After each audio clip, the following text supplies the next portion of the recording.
గ్రంథ వాగ్దానములని నావే పాడబడుతున్నాం. మూడవ వర్తమానం ఉంటుంది. గ్రంథ వాగ్దానములని నావే. గ్రంథ వాగ్దానములన్నీ నావే, ప్రతి అధ్యాయము వరుస వచనము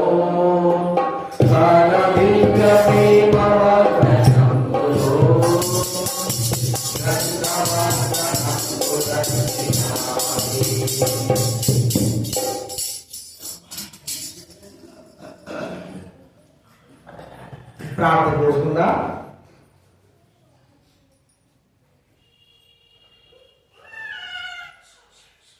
పరలోకమున్న తండ్రి, యేసు ప్రభు నామమున మీ వందనాలు ప్రభువా. ఈరోజు నుంచి మూడవ వర్తమానం కలిగిన స్తోత్రాలు కూడా ఇలాంటి వర్తమానాలు ఉన్నాయి ప్రభు. మద్రాసు అంతా కూడా ఉంటున్నది, భువనేశ్వరం కూడా ఉంటున్నాయి. కలిగించండి. మేము కూడా వాక్యం ఉండడం ద్వారా మాకు ఎంతో లాభం, ఆశీర్వాదం. కానీ వాక్యం ద్వారా మనం మాట్లాడండి, విశ్వాసం కలిగి ఎంతో స్మరణ చేస్తూ యేసు ప్రభు నామమున ప్రార్థిస్తున్నాం తండ్రి. దేవుడి వాక్యంలో వచ్చి రోమా రాసిన పత్రిక 12వ అధ్యాయం. బైబిల్ రోమిలికి రాసిన పత్రిక 12వ అధ్యాయము 12వ అధ్యాయము. ఈసారి లాస్ట్ మంత్ అయిపోయేంత వరకు రన్నింగ్ గుర్తుపెట్టుకుంటాం. ఆడే పాటలు 100 మాట్లాడారు. 12వ అధ్యాయము 11వ వచనం అందరం చదువుతున్నాం. రోమా రాసిన పత్రిక 12వ అధ్యాయము 11వ వచనం మనం అందరం కలిసి చదువుకుందాం. క్షమించ 11వ వచనం 12వ. ఆసక్తి విషయంలో మాంద్యులు కాక ఆత్మీయులు తీవ్రత గలవారై ప్రభువును సేవించుడి. ఆసక్తి విషయంలో మాంద్యులు అంటే అర్థం ఏంటి చెప్పండి? మందం అంటే చురుకుతనంగా, కేర్గా, మొద్దుబారి స్థితి. మాంధులు అంటే అదే మందంగా ఉండడం అని, మనం చురుకుగా ఉండకపోవడం. అయితే ఇక్కడ చెప్తున్నాడు ఆత్మ సంబంధం చెప్పిన మాట అంటే ఆసక్తి విషయంలో మాంధులు కాక ఆత్మయందు తీవ్రత కలిగే వారై ఉంటారా. ఆత్మ తీవ్రత ఉంటుంది కానీ శరీరం ఏం చేస్తుంది? ఆత్మను చల్లారి చేస్తా ఉంటారు. అర్థమైందా? ఆత్మ తీవ్రత ఉంటుంది కానీ శరీరము చల్లారుస్తూ ఉంటారు. ఒక్కోసారి మనకు ప్రార్థన చేసుకోవాలని ఆత్మ తీవ్రత ఉంటారు, శరీరం ఏం చేస్తుంది? ఇక్కడ చూడాలి. శరీరం ఏం చేస్తుంది చెప్పండి? చల్లారి చేస్తుంది కదా. ప్రార్థన చేసుకోవాలంటే శరీరం అంటుంది నిద్రపో అంటారు. అది చల్లార్చడం అంటే ఆత్మ తీవ్రతతో మనము దేవుడి సన్నిధానికి నడుచుకుంటా రావాలంటారు. అర్థమైందా మీకు? కానీ శరీరం ఏమంటుంది? నీ శరీరం బాగలేదు, సహకరించలేదు, ఈరోజు బాగుంది, ఏమి పంపలే ముగిపోవు అని చల్లారుస్తారు శరీరం. అయితే ఆత్మలో తీవ్రత ఏమి తీవ్రత అంటే మనం ఆలోచిస్తే ఆసక్తి అనే మాట మనం గుర్తించుకోవాలి. మళ్ళీ ఆసక్తి అధికం కావాలి. కొంతమందికి డబ్బులు సంపాదించే ఆసక్తి, కొంతమందికి వేరే విధం అంటే ఒకటి ఏదో సాధించాలని ఆసక్తి, ఇంకా ఇంకోటంటే ఏదేదో చెయ్యాలి ఒక ఆసక్తి. ఇది నేను చేయాలి, చేయాలి అనేటువంటి తలపు. కానీ దైవపరంగా మనకు ఉన్నటువంటి ఆసక్తి ఏమిటంటే దినదినము మనము మనసు మార్చబడి కొత్తగా, అంటే ఇప్పుడు నేర్చుకున్నటువంటి కంటే మనం నేర్చుకోకుండా మళ్ళీ ఇంకా కొత్తటి. ఇప్పుడు ఆసక్తి దానికి ఉదాహరణ చెప్పండి. చిన్నప్పుడు ఎల్కేజీ పంపించినాము, 1-2 రాస్తున్నాడు, అయిపోయింది. రెండో క్లాస్ పంపించినాము, 1-2 రాస్తున్నాడు, అయిపోయింది. 3వ క్లాస్ పంపించినాము, ఇంకా 1-2 కూడా రాకపోతే అయ్యా రాస్తున్నాడు అనుకో. దానికంటే మనం ఏం కావాలా? 1-2 10 వరకే కాదు. ఆసక్తి ఉంటే మనం ఏం చేయాలా? ఇంకా అభివృద్ధి 20, 30, 40, 50 అలాగా ఆ చదువులో ఆసక్తి కలిగి ఏం కావాలంటే ముందుకు ఆత్మీయ సంబంధం కూడా అలాగే ఉండాలి. ఇప్పుడు మనకు కావాల్సిన మొట్టమొదటి ఏంటంటే చూస్తే మారు మనస్సు మనలో ఒక గొప్ప కార్యం జరగాలి, మనసు మార్చబడిన వారంగా ఉండాలి, ఒక ఆసక్తి కలిగిన వారంగా కాన్పని కలిగి. చూడండి ప్రకటన గ్రంథం 3వ అధ్యాయం 19 చదువుకున్న. ప్రకటన గ్రంథం 3వ అధ్యాయం 19. నన్ను ప్రేమించు వారందరినీ గద్దించి శిక్షించుతున్నాను కనుక నీవు ఆసక్తి కలిగి మారు మనస్సు పొందుమో. ఆసక్తి కలిగి మనస్సు మార్చుకో. ఎప్పుడుగా గత సంవత్సరంలో ఉన్నట్టుగానే కాదు, గత సంవత్సరంలో దేవుడికి అవిధేయతగా ఉన్నట్టుగానే కాదు, గత సంవత్సరంలో దేవుడిని బాధ పెట్టినట్టుగానే కాదు, ఈ సంవత్సరం కూడా బాధ పెట్టి అది మనసు మార్చుకోవడం అంటావా? కాదు. మరి ఏం కావాలా? మనసు మార్చబడాలి. అంటే గత సంవత్సరంలో ఇలా ఉన్నాను, ఇది నా జీవితంలో మనకు తెలుసు ఎలాగ జీవించినాం, ఇప్పుడు దానికంటే నువ్వు మరి ప్రభు ఆశించిన రీతిగా ఇంకా గొప్పగా నేను జీవించాలా, మంచిగా జీవించాలా, మనసు దినదినము మార్చబడి అనేకమైన కొత్త సంగతులు తెలుసుకోవాలా, దేవుడి గురించి తెలుసుకోవాలా అనేటి ఆశ మన హృదయాలు, ఆసక్తి మన హృదయాల్లో కలిగి జీవించాలి. ఎట్లుంటామంటే ఎప్పుడు చూసి ఎక్కడ వేసిన బొమ్మడి అక్కడే ఉన్నట్లుగా కదా, ఎక్కడ వేసిన బొమ్మడి అక్కడే ఉంది, చెట్టు నరకబడింది, మొద్దు పడిపోయి ఉంటుంది, అట్టే ఉంది. అంటే దానిలో చలనం లేదు, అది మార్చబడలేకపోతా ఉంది. అర్థమైనది. ఇప్పుడు ఒక మంచి చెట్టు ఉంది అనుకోండి, చెట్టు ఒక రెండు కూడా ఏదో అంటుందా, రోజు చెట్టు కదా, టేపు చెట్టు ఒకటి, రోజు చెట్టు ఒకటి. రోజు చెట్టు అంటే అది ఎట్లా ఉంటుందో మనకు తెలియదు, ఆ చెట్టు గుర్తు దాన్ని ఏమంటారో. ఆ మంచి వృక్షం అది పడిపోయింది అట్లా అట్టే ఉంటే దానివల్ల ప్రయోజనం ఏమిటి? అది మార్చబడుతుంది. పెరిగింది, పెద్ద అయింది, ఏమైపోయింది, కొట్టేసినారు.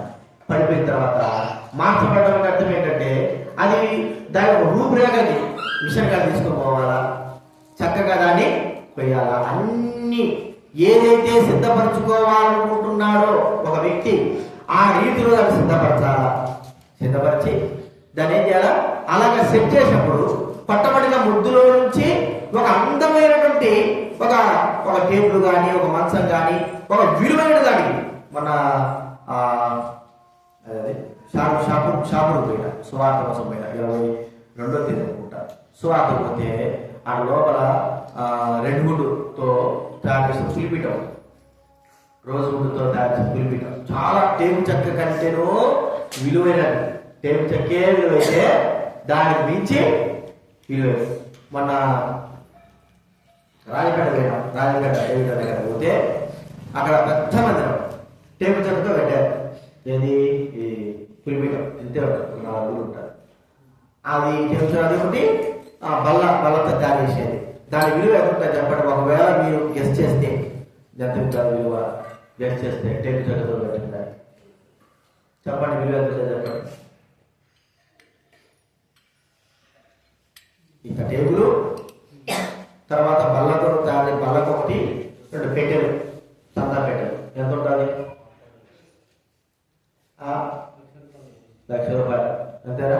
ఇంకా ఆయన తయారు చేశారు, వాడు బాగా తెలుసు, సేవకుడు తయారు చేస్తాడు. ఆయన అన్నాడు 1,60,000. ఏది? ఒక టేబుల్ చెక్క, టేబుల్ బాగా ఉంది, మన ఏం పెద్ద ఎత్తుండదా, 3.5 అడుగులు ఉంటుంది అంతే, పొడవు ఎంత ఉంటుంది. అది బల్ల టేబుల్ కూడా ఒక రకంగా అంటారు. 1,60,000 ఓన్లీ చేసినందుకే. మళ్ళీ మనం తెచ్చుకోవాలి, అక్కడి నుంచి మన ఛార్జీ పెట్టుకుని తెచ్చుకోవాలి. అది అక్కడ ఎంత దూరం ఉంటుంది తెచ్చుకుంటే దానికి మళ్ళా ఎంత అంటే దానికి ఒక 50,000 దూరం. ఆయన ఉండేది తెలంగాణ ఉంటాడు, అక్కడ తీసుకోవాలంటే 20,000 అవుతుంది కదా. నేను రోజు గుడి చెక్క మనం నేను చూసింది ఎంత అంటే ఓన్లీ టేబులే, ఈ టేబుల్ మాత్రమే 1,70,000, 1,80,000. అర్థమైందా మీకు? 1,70,000 అంటే విలువ ఏమైపోయింది? ఇప్పుడు మార్చబడింది ఒక చెట్టులో నుంచి ఒక విలువైనటువంటి ఒక చెక్కలాగా. ఇప్పుడు మనము ఇన్ని దినాలుగా ప్రభువునందు విశ్వాసం ఇస్తున్నా కానీ ఆసక్తి కలిగి మనము దినదినము మార్చబడలేకపోతుంటున్నాం. మన ముఖాలు మారడం కాదు, చెట్లు మారడం కాదు, మన వస్త్రాలు మారడం కాదు, మన మనసులు మార్చబడి ఒక వ్యక్తి ఒకప్పుడు ఇలా ఉన్నాడే, ఇప్పుడు ఇలా ఉన్నాడు. ఇప్పుడు అప్పుడున్నట్టుగానే ఉన్నాడా, ఇంకా దాంట్లో కొంత చేంజ్ అయ్యి ఇంకా పరిపూర్ణతలోకి వస్తున్నాడా? ఆసక్తి. మనం మార్చుకోవడంలో ఏం కావాలి చెప్పండి? మనం మార్చుకోవడంలో ఆసక్తి కలిగి ఉండడం, ఆత్మీయంగా ఇంకా మనము దరికి రావడానికి కొరకే ఇంకా మనం ఏం కావాలి? ఆసక్తి కలిగిన వారు కావాలి. ప్రియమైన వాళ్ళ మనసు మార్చబడుతూ రావాలి. పాత మనసేనా, పాత వ్యక్తివేనా, పాతలాగా ఉంటున్నావా, ఇలా అలాగే జీవిస్తావా, ప్రభు అనుకున్నట్లుగా నువ్వు జీవించలేకపోతున్నావా, ఆయన అనుకున్నట్లుగా నీలో మార్చబడే అనుభవాలు లేకపోతున్నాయా? ఒకసారి గుర్తించుకో. ప్రభు దగ్గర క్షమాపణకు, ప్రభు నాకు ఇలా ఉంది, నేను మార్చబడలేకపోతున్నా, దేవుడు ఇలా ఉంటున్నా, నేను మోసపరుచుకుంటున్నా, ఎక్కడ పడినటువంటి వ్యక్తిని ఆడగా ఉంటున్నా. అయితే మీ చేతిలోకి రాబడి నేను ఒక అందమైన ఒక వస్తువుగా చేయబడలేకపోతున్నా, లేదా మార్చబడలేకపోతున్నా, దానికే విలువ. కాబట్టి మనం గుర్తించుకోవాల్సింది మా మనస్సు మార్చబడటం. రెండవది ఏం చూస్తున్నామంటే చూడండి, ఫిలిప్పీ రాసిన పత్రిక 3వ అధ్యాయం, ఫిలిప్పీ రాసిన పత్రిక 3వ అధ్యాయం 6వ వచనం. 3వ అధ్యాయం 6వ వచనం.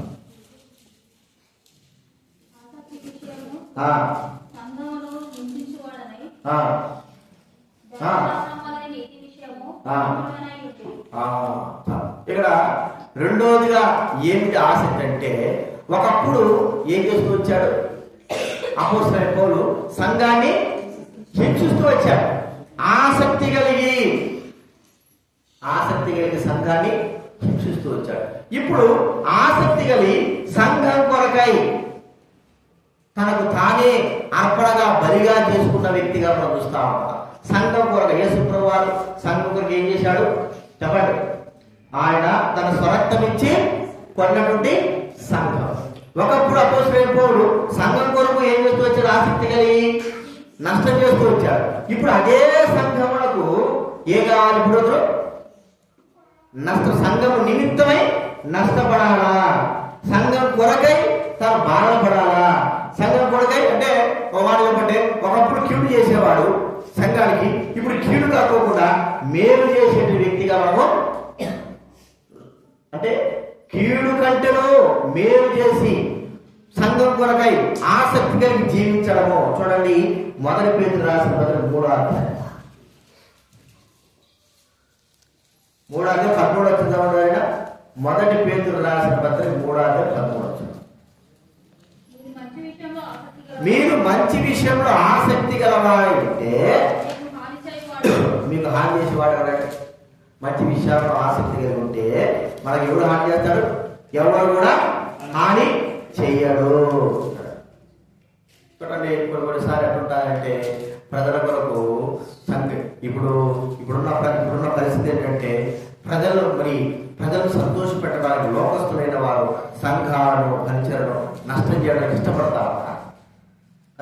సంఘాల పరిచయను ఇప్పుడు హేరోదు ఉన్నాడు, లోకస్తుడు ఏం చేశాడు? యేసు శిష్యుల్లో యాకోబుని పట్టుకుని ఖడ్గం చేత చంపించాడు. అర్థమైందా మీకు? ఇప్పుడు ఖడ్గం చేత అయితే యాకోబు చచ్చిపోవడము, యాకోబు చంపబడడం అనేది యూదులకు ఇష్టమైన కార్యం. అర్థమైందా మీకు? కాబట్టి ఆ ఇష్టమైన కార్యం చేయడానికి ఏం చేస్తున్నాడు హేరోదు? పేతురు కూడా పట్టుకున్నాడు. ఒక వ్యక్తికి ఇష్టమైన కార్యం చేయడానికి, నష్టం కలిగించడానికి కూడా ఇష్టపడేవాడు. అయితే అదే పద్ధతిలో అపోస్తలుడైన పౌలు ఆసక్తి కలిగి సంఘాన్ని పాడు చేశాడు. కానీ రక్షింపబడిన తర్వాత ఆ సంఘం కొరకై ఎన్నో శ్రమలు, కష్టాలను కూడా అనుభవించడానికి సిద్ధపడ్డారు. కాబట్టి ప్రియమైన వారు మనం ఆలోచించేది, ఆసక్తి కలిగి కీడు చేయకోకుండా మేలు చేసేవారంగా, ఎవరికి?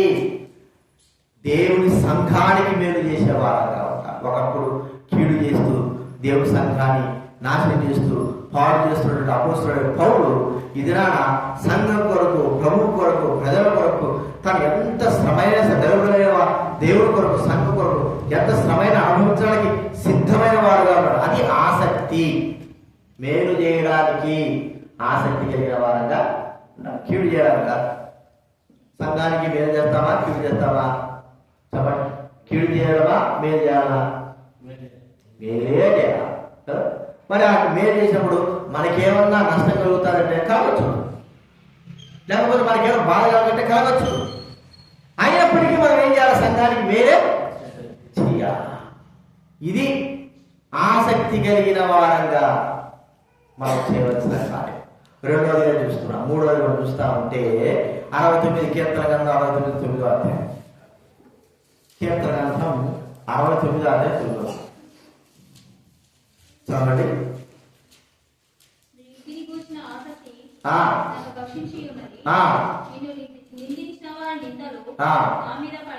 నీ ఇంటిని కూర్చున్న ఆసక్తి నన్ను భక్షిస్తా ఉంది అంటే అర్థం ఏమిటి చెప్పండి?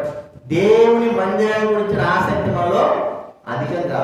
ఏంటి మందిర ఆసక్తి? ఇంటిని గురించిన ఆసక్తి మనలో ఉన్నట్టుగా. ఇల్లు కట్టుకుంటున్నాం అనుకో, మనకు డబ్బుంది, ఆ ఇల్లు కట్టుకుంటున్నాం, మన ఆసక్తి వస్తుంది. ఏమైనా ఆసక్తి? ఏముంది లేదా, కుడి కుర్చీలో ఉండాలనుకో, మంచిగా సాగిస్తున్నారు కదా. అంత మాత్రం కాదు, ఇంకేమంటా, లోపల అన్ని విధాలుగా సకల సౌకర్యాలు చేయాలనుకుంటాం. అంత మాత్రం కాదు, ఈ ఇంటిని కాపాడుకోవడానికి కూడా సీసీ కెమెరాలు పెడతాం, కుక్కలు పెట్టుకుంటాం, ఇంకా గేట్ కెమెరా పెట్టుకుంటాం. ఇంటి మించిన ఆసక్తి ఉంది. సరే, మనం ఎంత దూరం పోయినా కూడా మన ఇంటిని మర్చిపోతావా? చెప్పు, మర్చిపోతావా? వదిలిపెట్టుకుంటావా? ఎందుకు? దాని గురించిన ఆసక్తి మనకు ఉంది కాబట్టి, దాని యొక్క ఆ ఇంటిని గురించిన ఆసక్తి ఉంది కాబట్టి మనము దాని గురించి ఆలోచిస్తాం. దేవుని మందిరం గురించిన ఆసక్తి ఏమిటి? దేవుని మందిరం గురించి ఎప్పుడైనా ఆలోచించావా? ఆసక్తితో ఉన్నావా? ఏదో పిలువబడితే వస్తున్నావా, లేకపోతే ఎప్పుడు రావాలి అంటే వస్తుంటున్నావా? కాబట్టి ప్రేమ వాళ్ళ దేవుని మందిరం గురించి ప్రతి విషయంలో కూడా ఆసక్తి కలిగి జీవించాలి. ఇది ఎవరో చెప్తే వచ్చేది కాదు. నువ్వు ప్రభు రక్తంలో కడబడిన తర్వాత ప్రభువు కొరకే నువ్వు చెయ్యాలా, ఆయన కొరకే నువ్వు చెయ్యాలా అనేది దృక్పథం నీ హృదయంలో రావాలి. ఎన్ని రోజులని సేవలు చెప్తాడు, ఎన్ని రోజులు కథలు చెప్తారు, ఎన్ని రోజులని ఎదురు చెప్తారు. ఆసక్తిగా ఉండండి, దేవుడి సన్నిధికి రండి, దేవుడు క్రమంగా రండి, దేవుళ్ళలో నిలిచి ఉండండి, ప్రార్థనకు రండి, మీటింగ్లకు రండి, దేవుడి మీద ఓడ్చండి. ఎన్ని రోజులు చెప్పాలి? ఆసక్తి ఉన్నవాడు ఏం చేస్తాడు చెప్పండి? చెప్పాల్సిన అవసరం లేదు. వాడు చెప్పక మునిపే, ఎందుకంటే ఆ దేవుడి మందిరం గురించి తనకు ఆసక్తి ఉంది కాబట్టి ఏమి అడ్డుకులు వచ్చినా కూడా తాను చెయ్యాలనుకున్న దైవ కార్యక్రమం చేసి ముగించేవాడుగా ఉంటాడు. మనసులో ఆగిపోతాడా, లేకపోతే మాటల్లో ఆగిపోతుందా? అది జరిగేది కాదు. ఆసక్తి మన హృదయాల్లో ఉంటే ప్రేమైన వాళ్ళ ఆ దైవ సన్నిధి కొరకై మనకి ఎంతైనా సరే త్యాగం చేయాలి, ఎంతైనా సరే సమర్పణ కలిగించాలి, ఎంతైనా సరే ప్రభు సన్నిధిలో కనబడాలి. ఆ ఆసక్తి మన హృదయాలు. మేము రక్షింపబడిన దినాల్లో మాకు నా జీవితంలో ఆసక్తి. ఏం ఆసక్తి? ప్రభు మందిరానికి కదా. నాకు ఇక్కడి నుంచి అక్కడ ఉంటారు, ఖచ్చితంగా ఉంటారు. జమలు ఉంటాయి మా ఇంటి కాడ నుంచి మరి వెళ్ళేవాడిని. ఆసక్తి దేవుడి మందిరం గురించి. ఎలాగా ఆసక్తి అంటే ఉదయాన్నే 7 గంటలకల్లా నేను చర్చిలో ఉండాలి. అదే నా పని. ఉదయాన్నే 7 గంటలకు చర్చిలో ఉండాలి. చర్చిలో ఉండాలంటే పనులను చేసుకుంటే సంబరాలు పడతా ఉంటాయి. మళ్ళా స్నానం చేయాలి కదా. అయితే ఏం లేవు, సొక్కాలు ఫ్యాన్ షర్ట్ తీసుకోపోవడము, ఆడే స్నానం చేసి అక్కడే ఉండడం. మళ్ళీ ఎప్పుడు వచ్చేది మేము? రాత్రి 10కి. ఉదయాన్నే మొదట్లో కొత్తలో అయితే సిఎస్సి చర్చి కూడా వెళ్ళేవాడు. సిఎస్సి చర్చి ముందు ఉదయాన్నే ఫస్ట్ షిఫ్ట్ ఉంటారు, 7 నుంచి 9 వరకు. అది చూసుకొని మళ్ళా మందిరానికి మళ్ళీ ఎప్పుడు సహవాసానికి మళ్ళీ నేను వెళ్ళేవాడు. అలా కొన్ని దినాలు జరిగింది. అంటే ఆసక్తి, జీలు అనేది హృదయంలో ఉండాలి. మందిరానికి యాడ మాట్లాడితే దేవుడి పని చెప్తారా అని ఒక బాధ కదండి. ఎక్కడ మాట్లాడితే ఏం చెప్తారా అని ఒక బాధ. మాట్లాడితే ఒక బాధ, మాట్లాడకపోతే ఒక బాధ. అసలు గుర్తు చేసుకోకపోతే ఇంకా మంచిదే. ఎప్పుడు చెప్తా ఉంటాడా? చూడండి, ఆసక్తి కలిగి ఉంటే ఎంతకైనా సరే ప్రియమైన వాళ్ళ మనము ముందుగా ఆ ప్రభు కొరకై చేస్తాం. దేవుని మందిరం ఆసక్తి ఉందనుకోండి, ప్రతిరోజు వచ్చి ఊడ్చేవారు ఉంటారా? ఆసక్తి ఉంటే నేను రాగలను, నేను మందిరం ఊడ్చగలను అని ఉంటావా? ఆసక్తి ఉంటే నిజంగా ఉంటే వస్తాం. దేవుని మందిరంలో ఈ చుట్టుపక్కల అంతా కూడా మరి శుభ్రం చేయాలి ఆసక్తి ఉందనుకోండి, ఎవరు ఉన్నా లేకపోయినా ఆ పని అంతా పూర్తి చేసేదో మనం ఏం చేయము. కొంతమంది ఏం చేస్తారు, సగం చేస్తారు, ఒకరు పోతా అంటేనే ఒకరికి వస్తా ఉంటుంది. ఏంది, నేను పోతాడనే పోవాలి, సగం పని ఆపేస్తాను. ఆసక్తి ఉంటే ఎంతకైనా సరే లాస్ట్ వరకు, చివరి వరకు, తర్వాత పక్కన పెట్టు. ఏదో ఒకసారి 2 సార్లు, ప్రతిసారి మనం ఆలోచిస్తాం. అందుకే దేవుడి మధ్య గురించి ఆసక్తి మనం భక్షిస్తా ఉంది. వాళ్ళ దైవ సన్నిధిని ఎంత గొప్పదో దాన్ని గుర్తి ఎదిగితే ఇక మనం దాన్ని విడిచిపెట్టాం. అంత గొప్పది ఆ దైవ సన్నిధి. ఆ దైవ సన్నిధి అందుకే దేవుడు వారు చాలా మంది ఉదయం పనులు చేసుకుంటారు, సమయం దొరికినప్పుడు ఖాళీ ఉంటే దేవుడి మందిరికి వెళ్తారు, సమయం దొరికినప్పుడు దేవుడి సన్నిధికి వస్తారు. అంటే వారికి 2 కార్యాలు, ఒకటి పని, తర్వాత ఇల్లు, తర్వాత దేవుడు. కొంతమందికి ఎట్లుంటే పని ఇల్లు అంతే, పని తప్ప ఇల్లు తప్ప అయిపోయాం. కొంతమందికి పని ఇల్లు దేవుడి మందిరం కూడా సమయం ఉండకూడదు. అలాంటి ఆసక్తి కలిగిన వారంగా మనం జీవించాలి. కొత్త సంవత్సరంలో 4 చూస్తా ఉంటే చూడండి, యాకోబు రాసిన పత్రిక 5వ అధ్యాయం, లేకపోతే అపోస్తల కార్యము 12వ అధ్యాయం 5వ వచనం. 12వ అధ్యాయం 5వ వచనం. అపోస్తల కార్యము, సంఘమైతే అతని కొరకు అత్యాసక్తితో ప్రార్థన చేయించుంటారు. అత్యాసక్తితో సంఘం అత్యాసక్తితో ప్రార్థన కలిగిన వారుగా, అంటే సంఘముగా ప్రార్థన కలిగిన వారుగా ఉంటారు. ఆసక్తి చూడండి, మన క్షేమము, సంఘము అభివృద్ధి కావాలంటే ప్రార్థన. ఇవి కేవలం స్త్రీల మీటింగే కాదు, ఆయా సందర్భాల్లో మనం కూడా కూడుకొని ప్రార్థించుకునే వారు ఇలాగా ఉంటారు. కొంతమంది ఖాళీ ఉన్నవారు 2 కానీ 3 కానీ మరి ఖాళీ ఉన్నప్పుడు మనం ప్రార్థన చేసుకుందామా, లేదా సంఘం ప్రార్థిద్దామా, ఊరికి కూర్చొని బాధకాన్ని పట్టేదానికంటే ఈ సందర్భం ఖాళీ ఉన్నప్పుడు ఏం చేయాలి, అరువుల మీద కూర్చోడమో, మాట్లాడేదే ఇంకేం చెప్పాలి. అదే సందర్భంలో ప్రార్థన చేస్తున్నామంటే చెప్పండి, ఒక్కరే ఉంటావా ఆ సందర్భంలో. ఎవరైనా పడడానికి మాత్రం ఎంత మంది అయినా సరే ఎన్ని విధాలుగా ఉంటాం. అదే 1 గంట ముందు ప్రార్థన చేసుకున్న తర్వాత చూద్దామని అనుకో, ఇప్పుడు ఎందుకులేగా. అయితే వెంబడించాలి ఆసక్తి. ఎలాంటి వారు అన్నాడో చూడండి, తిమోతి రాసిన పత్రికలో, తిమోతి రాసిన పత్రిక 2 తిమోతి 2వ అధ్యాయం 22వ వచనం. 2 తిమోతి 2వ అధ్యాయం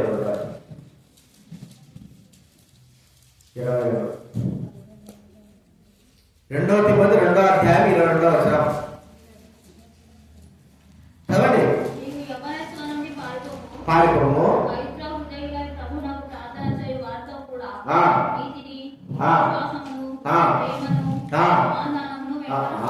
పవిత్ర హృదయులై ప్రార్థన చేయవారితో కూడా నీతిని విశ్వాసాన్ని వెంటవాడు వారు ఎదాలట. ఊరికే కూర్చొని ఆ యొక్క కాలక్షేపాల కంటే ప్రార్థన, అది ఆసక్తి కలిగి చూడండి. దాన్ని ఆ యొక్క సందర్భం ఏం చేస్తుందంటే మనల్ని దేవుడికి దగ్గరగా చేస్తుంది. కాబట్టి మనం గుర్తించుకోవాల్సింది ఏంటంటే ఈ నాగరిక విషయ ఆసక్తి మారు మనసు పొందేది. ఒకప్పుడు ఉన్నట్టుగా కాదు, ఇప్పుడు మంచి మార్గం. పాపానికి కాదు, మోసానికి కాదు. మనం ఒకప్పుడు మంచిగా జీవించలేకపోయినాము, ఇప్పుడు అంతకంటే గొప్పగా పరిశుద్ధంగా జీవించడానికి, ప్రభు ఇష్ట ప్రకారం జీవించడానికి మనము మనసు మాత్రం ఒకదాని ఆత్మీయులు ఎదుగుదల. రెండోది ఏం చేయాలి, సంఘానికి కీడు కలిగించే వారంగా ఒకప్పుడు నిండొచ్చాము, కానీ ఇప్పుడు మనం అలాగే ఉంటామా?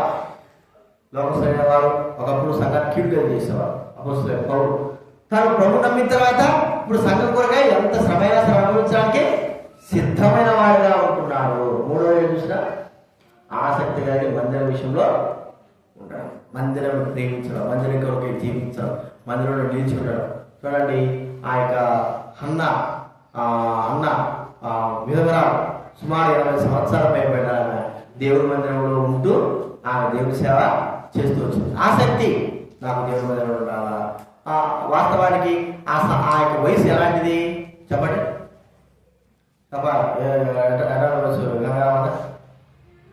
వయసు ఎలాంటిది, 74 సంవత్సరాల వయసు ఎలాంటిది. బయటికి పోయి కూర్చొని రోడ్లలో కూర్చొని ఏం చేయాలి, ఆరాంగా మాట్లాడుకోవాలి అంతేనా. ముచ్చట్లు పెట్టాలి, ఆ వయసు అట్లాంటిది, ముచ్చట్లు పెట్టే వయసు. కానీ ఆమె ఎలాగా ఆసక్తి కలిగిందామె, మగవాళ్ళంటే మగవాళ్ళ దగ్గర పోయి వాళ్ళ ముచ్చట పెడతారు. ఆడవాళ్ళు ఏం చేస్తారు, ముసలి దగ్గర కూర్చొని ఒక దగ్గర ముచ్చట పెడతారు. కానీ ఆమె ఆసక్తి ఏమిటి, దేవుడి మందిరంలో ఉండాలని ఆసక్తి, దేవుడి మందిరం కొరకై దేవుడి మందిరంలో సేవ చేయాలని ఆసక్తి, దేవుడి మందిరంలో పనులు చేయాలని ఆసక్తి. కానీ ఆ వయసుకు తగ్గట్టుగా, ఆ లోక సంబంధం వయసు తగ్గట్టుగా ఆమె జీవించలేదు. వ్యతిరేకంగా ప్రభు కొరకే ఆమె జీవించడం మనం చూస్తున్నాం.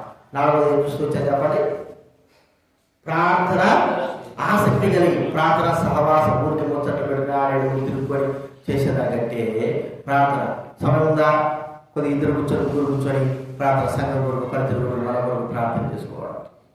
సమయం ఉన్నప్పుడు మాట ఎన్నెన్నో మాట్లాడతాం, కానీ సమయం ఉన్నప్పుడు మాత్రము ఆ ప్రార్థన చేసుకోవాలంటే ఆలోచన పడతారు, ఆసక్తి కలిగిన వారుగా. చూడండి, అపోస్తలుడు పౌలు దేవుడు అపోస్తలుడు అంటే ప్రార్థన జరుగుననుకొని, అర్థమైందా, అనే వాక్యం ఉంది, ప్రార్థన జరుగుననుకొని సముద్ర తీర ప్రాంతానికి. అక్కడ ఏం జరుగుతుంది, సముద్ర ప్రాంతంలో వింతలు, వినోదాలు ఆసక్తిగా ఉంటాయి. కానీ అక్కడ ఏం జరుగుతా ఉంది, ఆ మాట చదువుకుని ముగించుకుంది. అపోస్తలుల కార్యం 16వ అధ్యాయం. అపోస్తలుల కార్యం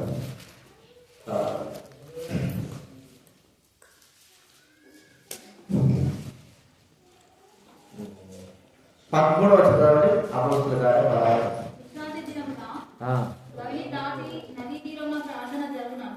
గవిని దాటి నదీ తీరమున ప్రార్థన జరుగును అనుకొని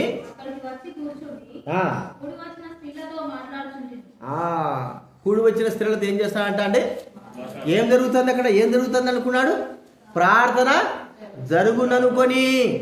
అంటే అక్కడ నిజంగానే జరుగుతూ ఉన్నట్టుంది. ఆ ప్రాంతానికి వెళ్ళాడు. నదీ తీరాన ఏముంటుంది, వింతలు, సంతోషాలు, ఆనందాలు. సముద్ర తీరం ఉంటాయి చెప్పండి, ప్రార్థనలు ఉంటాయా, సంతోషాలు, ఆనందాలు. కానీ అక్కడ జరుగుతుందని వెళ్ళాడు, అక్కడ ఒక ఆత్మ రక్షింపబడి. చివరికి ఈ మాట చదువుకుని ముగించుకుందాము. హెబ్రీ పత్రిక 6వ అధ్యాయం, హెబ్రీ పత్రిక 6వ అధ్యాయం 12వ వచనం ముగించుకుందాం. 6:12 హెబ్రీ పత్రిక అందరం చదువుకుందాం. హెబ్రీ పత్రిక 6వ అధ్యాయము 12వ వచనం అందరం చదువుకుందా, దైవగ్రంథం ఉన్న వాళ్ళందరూ కూడా చదువుతాం. హెబ్రీ పత్రిక 6:12 చదవండి.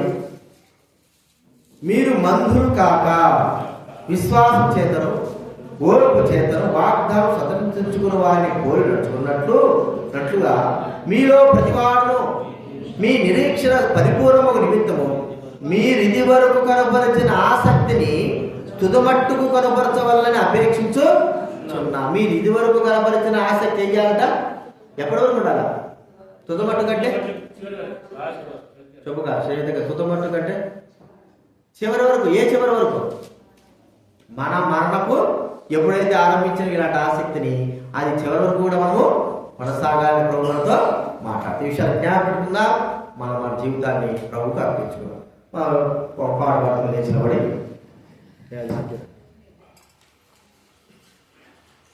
లేచినప్పుడు మనం పాట పాడుకుందాం.